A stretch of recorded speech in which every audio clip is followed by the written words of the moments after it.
I'm Charlie Bright of Gold Derby, and I am hosting this Meet the Experts panel for film animation. And I'm being joined by Joseph Mateo, the director of Blush on Apple TV Plus, Tom McGrath, the director of The Boss Baby Family Business from DreamWorks, Kurt Albrecht, the producer of The Mitchells versus the Machines, which is on Netflix, and Garth Jennings, the director of Sing 2, which will be released by Universal on December 22nd in theaters. Thank you, everyone, for joining us.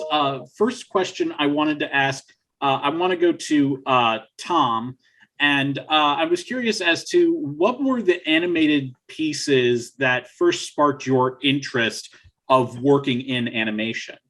Well, two things. I remember being a kid and watching Disney films. They'd re-release them as a theater. I think I'm an old guy. So in the 70s, you'd go to the theater, and I was just blown away because you just step into this world of art. You know, and when I studied animation, it was traditional, you know, and I loved traditional and then it was right on the cusp of computers taking over. So for me, it was always trying to make the computer do what we could do traditionally so much easier, you know, where people were going for photorealistic, it was always like, well, let's see the brushstrokes on the screen.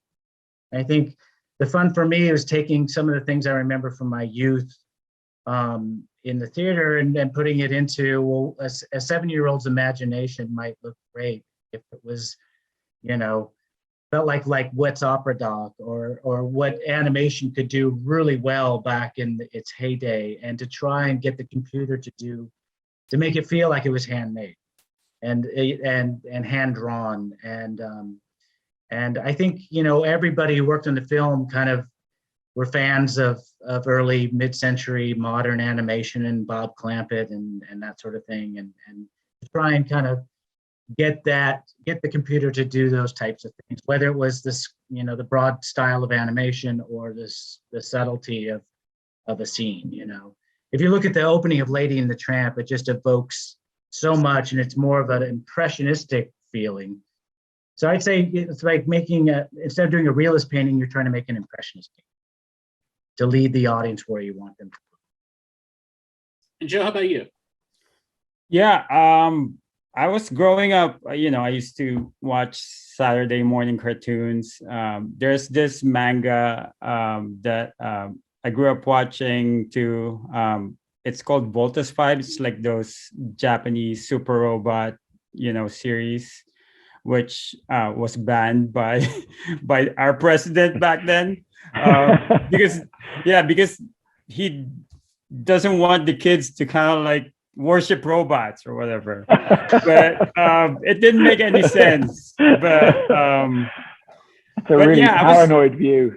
Yeah, but my first thing, I remember having a Preston Blair book and just flipping through it and like learning the process of animation and how much work goes into it. And I remember thinking like, I don't think I can do this. So I was more of a comic book guy growing up. You know, I love comic books. And it's not until college, actually, when I met Marianne, my wife in college, that I got into animation because she was so into it. And I remember watching Little Mermaid with her five times in a row. So she was the one who really got me into animation. So, yeah. And how about you, Kurt? Well, for me, I'm not an artist, so I loved animation growing up as a kid, and all forms of entertainment. The animation I loved maybe the most as a kid was the anime series. It's called Star Blazers here, but I think it's Space Battleship Yamato in Japan. But it's I loved that as a kid, and then but never occurred to me to do this for a living because I grew up in a small town where there was dairy farmers and loggers.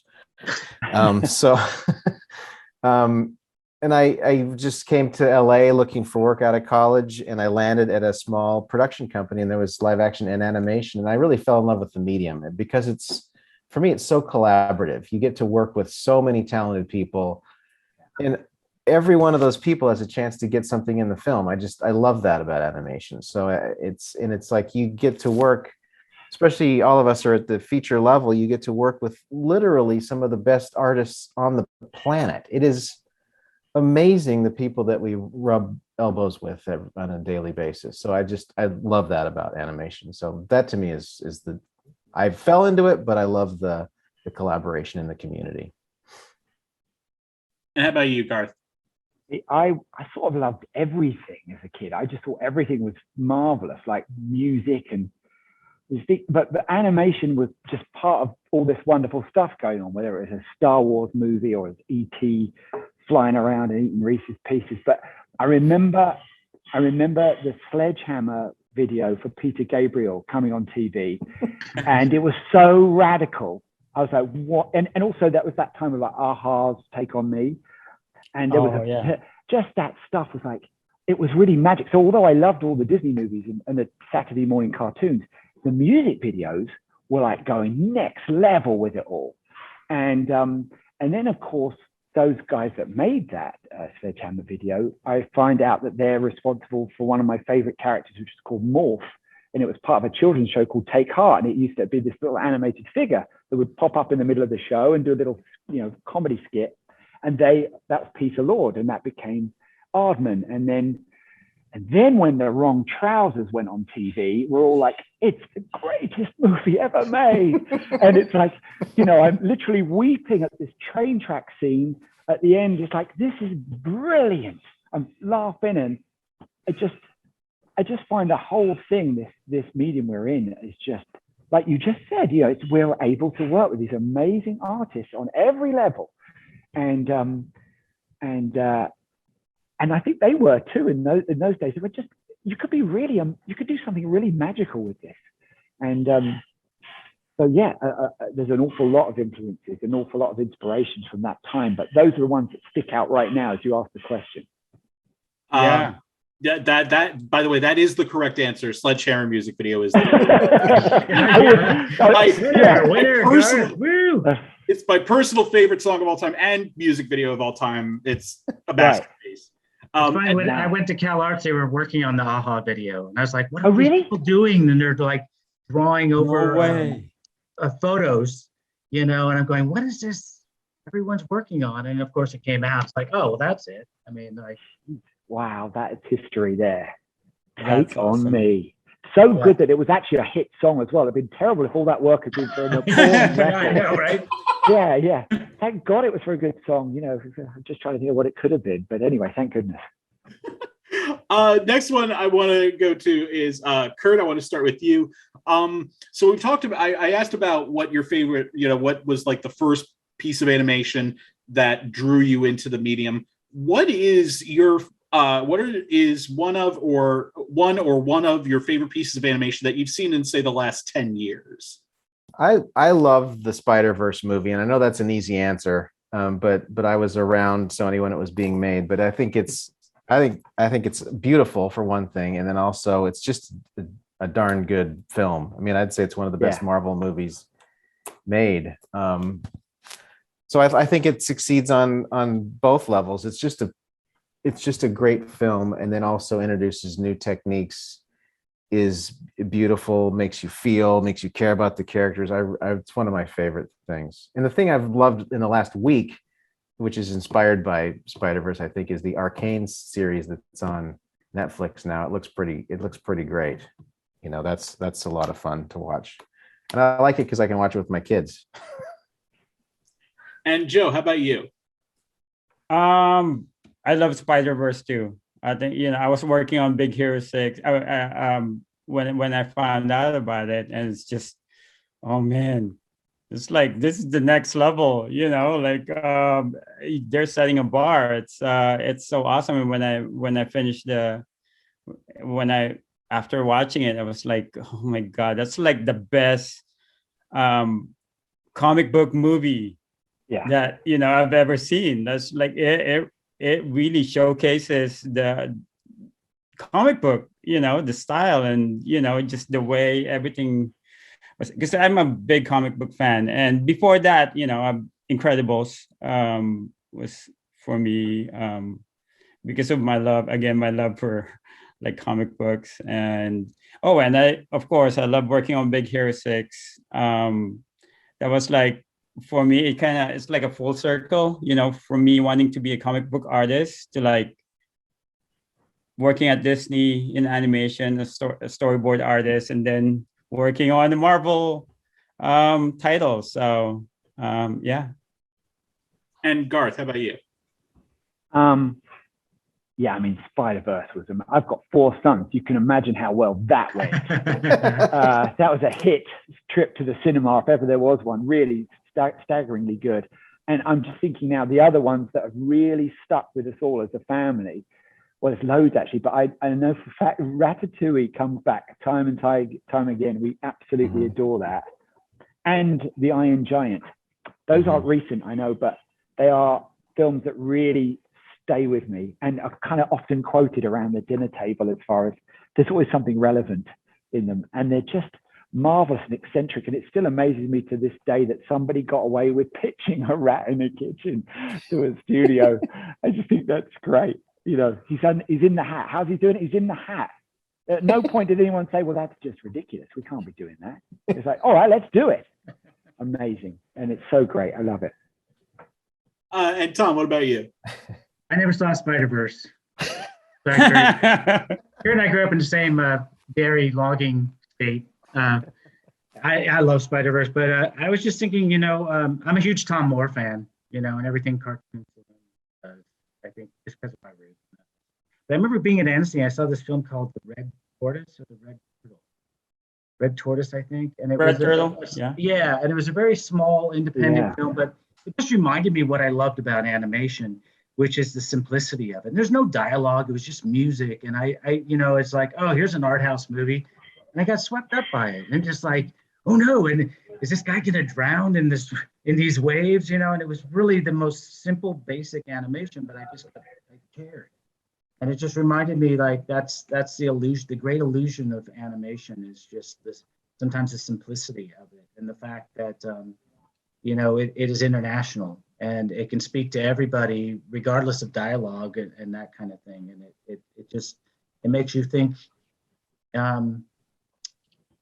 It just makes me inspired to break out of the 3-act structure or to be so dependent on dialogue and to get down to the roots of what makes animation so special. So that was an inspiring film. Last question I wanted to ask is first to you, Tom. Is there something you know now about working in animation that you wish you had known when you first started working in the medium?